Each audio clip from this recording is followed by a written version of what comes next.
नमस्कार विद्यार्थी मित्रांनो, महाज्योती आणि वनआरटी या स्वायत्त संस्थेमार्फत महाराष्ट्र राज्यातील स्पर्धा परीक्षांची तयारी करणाऱ्या ओबीसी, व्हीजेए, एनटी ब क ड तसेच एसबीसी प्रवर्गातील विद्यार्थ्यांसाठी जाहिरात प्रसिद्ध करण्यात आलेली आहे।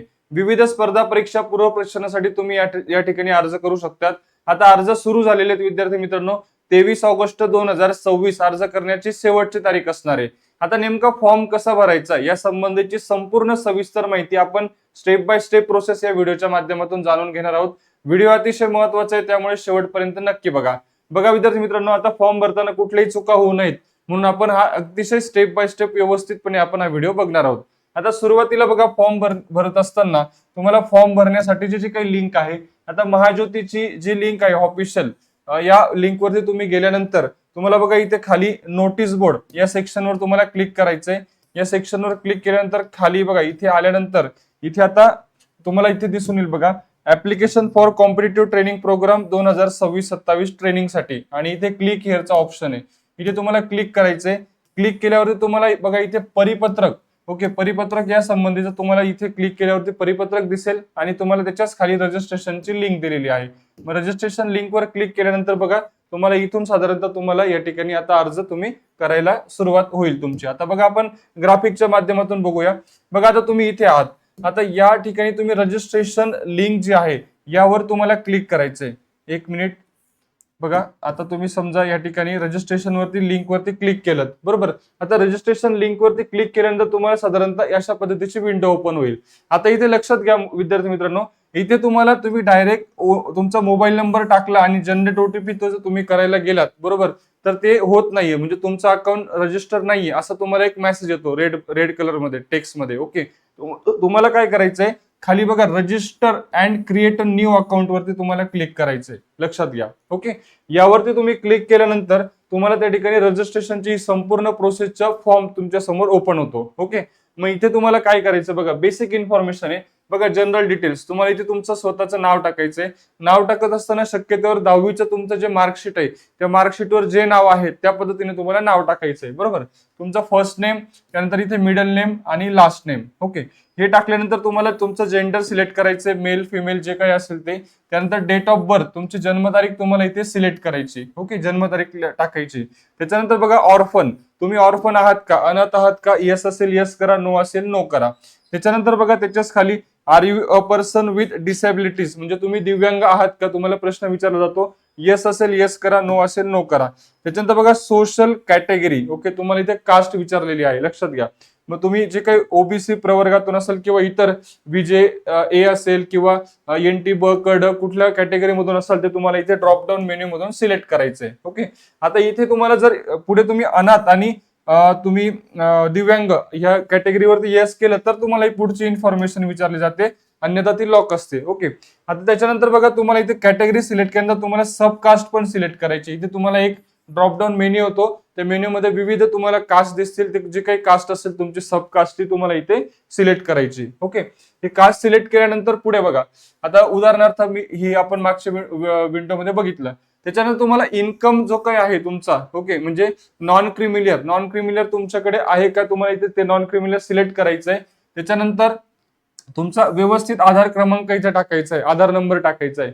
आधार नंबर टाकल्यानंतर तुम्हाला ऍड्रेस विचारलेला आहे, संपूर्ण सविस्तर जो काही तुमचा रेसिडेन्शियल ऍड्रेस असेल तो व्यवस्थित प्रॉपर तुम्हाला इथे फिल करायचा। शक्यतोवर ऍड्रेस जो आहे हा तुमच्या आधार कार्ड वरती जो ऍड्रेस आहे तोच तुम्हाला इथे व्यवस्थित टाकायचा। ओके, त्याच्यानंतर डिस्ट्रिक्ट सिलेक्ट करायचं, तहसील कार्यालयाचा जो काही तहसील तुम्हाला तालुका जो असेल तो सिलेक्ट करायचा। त्यानंतर पिनकोड व्यवस्थित टाकायचा, मोबाईल नंबर तुमचा व्यवस्थित टाकायचा, त्यानंतर ईमेल आयडी तुमचा टाकायचा। आता मोबाईल नंबर आणि ईमेल आयडी हा व्यवस्थित चालू स्थितीमध्ये असलेला तुम्हाला टाकायचा आहे, जेणेकरून तुम्हाला भविष्यात कुठली अडचण येणार नाही। मोबाईल नंबरला तुम्हाला ओटीपी येणार आहे, लक्षात घ्या, त्यामुळे चालू स्थितीतला मोबाईल नंबर तुम्हाला टाकायचा आहे। आता ही सर्व माहिती तुम्ही फिल केल्यानंतर तुम्हाला इथे बघा प्रोसीड टू स्टेप 2 चा ऑप्शन येतो। ओके, ही सर्व व्यवस्थित माहिती तुम्ही भरलीत। ओके, माहिती पुन्हा एकदा व्यवस्थित व्हेरीफाय करून घ्या, कुठली चुकीची माहिती भरू नका। आता त्याच्यानंतर तुम्हाला ही सर्व माहिती भरल्यानंतर प्रोसीड टू स्टेप 2 वर क्लिक करायचंय। स्टेप 2 वर क्लिक केल्यानंतर तुमच्या समोर साधारणतः अशा पद्धतीचं एक विंडो ओपन होते।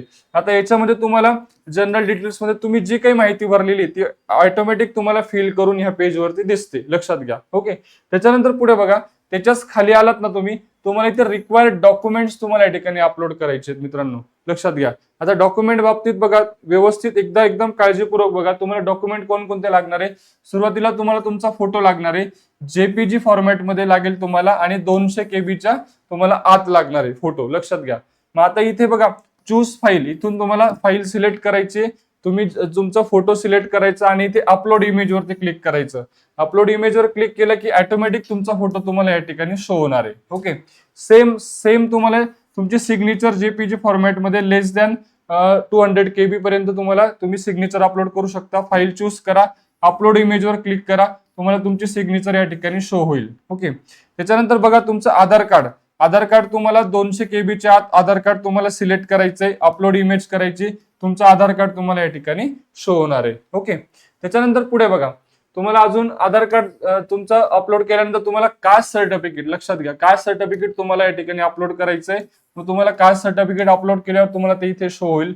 त्यानंतर नॉन क्रिमिनल लागणार आहे, नॉन क्रिमिनल तुम्हाला इथे या ठिकाणी शो होणार आहे. ओके, आता बघा, तुम्हाला आधार कार्ड, त्याच्यानंतर तुमचा फोटो, तुमची सिग्नेचर, तुमचं कास्ट सर्टिफिकेट आणि तुमचं नॉन क्रिमिनल, एवढे तुम्हाला डॉक्युमेंट इथे अपलोड करायचे. ओके, हे सगळे अपलोड झाल्यानंतर तुम्हाला बघा इथे एक मेसेज दिलेला आहे, read all the information carefully, काळजीपूर्वक सर्व माहिती तुम्ही वाचा. That you have provided and preview the uploaded documents. Once you complete your registration process then you won't be able to changes anything. म्हणजे तुम्ही एकदा रजिस्ट्रेशन झाल्यानंतर कुठल्याही प्रकारचा बदल करू शकत नाही. तुम्ही भरलेली इन्फॉर्मेशन, तुमचे डॉक्युमेंट्स व्यवस्थितपणे तुम्ही एकदा व्हेरीफाय करा. तर तुम्हाला काही अडचण असेल तर तुम्ही परत बॅक टू स्टेप येऊ शकतात, हरकत नाही, पाठीमागे. ओके, त्याच्यानंतर तुम्हाला वाटते की ऑल इन्फॉर्मेशन करेक्ट आहे, तर तुम्ही बघा प्रोसीड टू फायनल स्टेप या बटनावरती इथे क्लिक करायचं. या बटनावरती क्लिक केल्यानंतर तुमच्या मोबाईल नंबरला एक ओटीपी जाणार आहे, लक्षात घ्या, ओटीपी जाणार आहे. मग तुमचा मोबाईल नंबरचा ओटीपी जो काही 5 डिजिटचा असेल तो ओटीपी एंटर करायचा आहे आणि व्हेरीफाय ओटीपी करायचा आहे. व्हेरीफाय ओटीपी झाल्यानंतर बघा इथे तुमचे welcome to student panel account created. Okay, म्हणजे तुमचं इथपर्यंत आता फक्त आपण रजिस्ट्रेशनची प्रोसेस कंप्लीट केली, अजून फॉर्म भरलेलाच नाहीये, लक्षात घ्या. आता इथे तुमचं या स्टेप पर्यंत तुमचं रजिस्ट्रेशन कंप्लीट झालेलं आहे. ओके, आता इथून तुम्हाला फॉर्म भरण्याची प्रोसेस सुरू होते. मग तुमचं आता या ठिकाणी रजिस्ट्रेशन कंप्लीट झालं, तर कंप्लीट झाल्यानंतर तुमच्या समोर अशा पद्धतीची विंडो ओपन होते. विंडो ओपन झाल्यानंतर तुम्हाला तुमचा या ठिकाणी मोबाईल नंबर जो आहे तुम्ही रजिस्ट्रेशनच्या वेळी दिलेला, तो तुम्हाला फिल करायचा आहे आणि जनरेट ओटीपी वर क्लिक करायचं आहे. आता खऱ्या अर्थाने तुम्हाला जनरेट ओटीपी होईल. मग ओटीपी तुम्हाला परत दुसरा ओटीपी येईल. तो ओटीपी तुम्हाला इथे रजिस्ट्रेशनचा नंबर टाकायचा आहे, तो ओटीपी टाकायचा आणि व्हॅलिडेट करायचंय. व्हॅलिड झाल्यानंतर तुमचं अशा पद्धतीने हे अकाउंट ओपन होणार आहे, लक्षात घ्या. ओके, या पद्धतीने तुमचं अकाउंट ओपन झाल्यानंतर तुम्हाला इथे बघा, मग तुम्ही कुठल्या आता जे काही जाहिरात आलेली त्यामध्ये बघा, UPSC, MPSC state service, MPSC engineering services 2026-27 training programme, खाली तुम्हाला अप्लाय अँड व्ह्यू स्टेटस असं तुम्हाला ऑप्शन दिलेलं आहे. तसेच सेम तुम्हाला बघा इथे UPSC, MPSC, MES राज्यसेवा या संबंधीचे तुम्हाला या ठिकाणी दिसेल स्पर्धा परीक्षा पूर्व प्रशिक्षण. त्यानंतर MPSC ग्रुप बी आणि सी ट्रेनिंग प्रोग्राम 2026-27 तुम्हाला इथे दिसेल. तसेच मिलिटरी ट्रेनिंग 2026-27 FBC, त्यानंतर गोवारी किंवा NTC या प्रवर्गासाठी तुम्हाला या प्रशिक्षणाचं तुम्हाला या ठिकाणी ऑप्शन दिसणार आहे. ओके, आता इथून तुम्हाला फॉर्म भरायचा आहे, लक्षात घ्या. ओके, इथून तुम्हाला आता ऍप्लिकेशन फॉर्म भरायचा आहे. मग आता समजा उदाहरणार्थ तुम्हाला MPSC group B and C याच्यासाठी तुम्हाला फॉर्म भरायचा आहे. मग तुम्ही अप्लाय अँड व्ह्यू स्टेटस, आता व्ह्यू स्टेटस वरती तुम्ही क्लिक केलं तर बघा, तुम्ही जर एज मध्ये बसत असाल तर पुढे फॉर्म कंटिन्यू होणार आहे, नाही तर तुम्हाला मेसेज येतो की तुम्ही एज लिमिटच्या बाहेर आहात, तुम्हाला फॉर्म भरता येणार नाही, सरळ असा मेसेज येतो. ओके, त्याच्यानंतर तुम्ही एज मध्ये बसत असाल तुम्ही याच्यावरती क्लिक करा, अप्लाय वरती क्लिक केल्यानंतर मग तुम्हाला इथे बघा, तुम्हाला ज्या कोर्ससाठी तुम्ही अप्लाय केलेलं आहे त्याचं नाव दिसतं बघा, MPSC group B C training 2026-27. Okay, मग इथून तुम्हाला आता काय काय माहिती भरायची लक्षात घ्या. आता सर्वात अगोदर तुमचं क्वालिफिकेशन डिटेल्स. ओके, मग त्याच्यामध्ये बघा महाज्योती स्पॉन्सरशिप या ठिकाणी तुम्हाला अप्लाइंग थ्रू इथे तुम्हाला यस करायचंय. त्याच्यानंतर खाली बघा select district for examination centre, म्हणजे तुम्हाला परीक्षा केंद्राची निवड करायची. ओके, तुम्हाला साधारणतः 5 ऑप्शन इथे दिलेले आहेत बघा, preference 1, preference 2, preference 3, preference 4 and preference 5. तुम्हाला इथे सिलेक्ट सिटी सिलेक्ट करायचे आहे एक कशासाठी, एक्झामिनेशन सेंटरसाठी, लक्षात घ्या. मग त्याच्यानंतर इथे बाजूला तुम्हाला रिक्वायर्ड डॉक्युमेंट्स पण तुम्हाला दिसतील बघा. या ठिकाणी तुम्हाला मार्कशीट जे आहे, आता मार्कशीट पण JPG फॉर्मॅटमध्ये तुम्हाला 200 KB च्या आत तुम्हाला या ठिकाणी अपलोड करायचंय, लक्षात घ्या. ओके, मार्कशीट तुम्हाला अपलोड करायचंय. चूज फाईलवर क्लिक करा, फाईल सिलेक्ट करा आणि अपलोड इमेज करा. ओके, हे झाल्यानंतर पुढे बघा. आता पुढे गेल्यानंतर तुम्हाला इथे एक प्रश्न विचारला जातो, have you previously appear for MPSC secondary service exam. याच्या अगोदर तुम्ही महाराष्ट्र लोकसेवा आयोगाची परीक्षा दिलेली आहे का? दिलेली असेल तर इथे येस करा. जर ज्यावेळेस तुम्ही इथे येस करतात त्यावेळेस तुम्हाला पुन्हा एकदा खालच्या प्रश्नांची उत्तरं द्यावी लागतात. तुम्ही जर नाही केलं तर हे लॉक असतात, हे भरण्याची गरज नाही. ओके, हे जर तुम्ही येस केलं तर मग तुम्ही पूर्व परीक्षा कधी दिली होती, तुम्ही कुठल्या वर्षी पास झाला होतात, किंवा year of qualifying MPSC secondary service exam pre exam कुठल्या वर्षी, हे सर्व प्रश्नांची उत्तरं तुम्हाला द्यावी लागतात. नो केलं तर ते देण्याची गरज नाही. ओके, त्याच्यानंतर बघा, आता तुम्हाला इथे हायेस्ट क्वालिफिकेशन विचारलेलं आहे. ओके, मग इथे तुम्हाला 2 ऑप्शन येतात, तुमचं ग्रॅज्युएशन आणि पोस्ट ग्रॅज्युएशन. तुमचं ग्रॅज्युएशन झालं असेल तर ग्रॅज्युएशन सिलेक्ट करा, पोस्ट ग्रॅज्युएशन झालं असेल तर पोस्ट ग्रॅज्युएशन सिलेक्ट करा. नंतर degree name. Okay, degree name तुम्हाला पदवीचं नाव टाकायचंय. क्वालिफिकेशन स्टेटस तुमचा पास असेल, अपियर असेल, जो काही असेल तुम्हाला तो इथे टाकायचा आहे, पास. त्यानंतर पासिंग इयर तुम्हाला इथे फिल करायचंय. ओके, त्याच्यानंतर बघा, हे सर्व टाकल्यानंतर तुम्हाला युअर युनिव्हर्सिटी मार्किंग सिस्टीम. आता इथे 2 प्रकार येतात, एक म्हणजे पर्सेंटेज येतो आणि एक अजून CGPA चा एक प्रकार येतो. तुम्हाला ड्रॉपडाऊन मेन्यू मधून इथे सिलेक्ट करायचंय. त्याच्यानंतर तुम्ही पर्सेंटेज केलं तर तुम्हाला टोटल मार्क्स किती आहेत आणि त्यापैकी तुम्हाला किती मार्क मिळालेत हे तुम्हाला फिल करायचंय. हे मार्क्स फिल केल्यानंतर ऑटोमॅटिक पर्सेंटेज इथे कॅल्क्युलेट होऊन येत असतात, लक्षात घ्या. त्याच्यानंतर तुम्हाला हे अपडेट करायचंय, डॉक्युमेंट अपलोड करायचंय आणि अपडेट करायचंय. अपडेट झाल्यानंतर बघा तुम्हाला एक डिक्लेरेशन विचारलं जातं. डिक्लेरेशन वरती तुम्हाला इथे ब्ल्यू टिक करायचंय आणि find all required fields to submit application. Okay, म्हणजे तुम्हाला सर्व माहिती व्यवस्थित भरून तुम्हाला डॉक्युमेंट्स अपलोड करून फायनली तुम्ही या ठिकाणी सबमिट फॉर्म करू शकतात, लक्षात घ्या.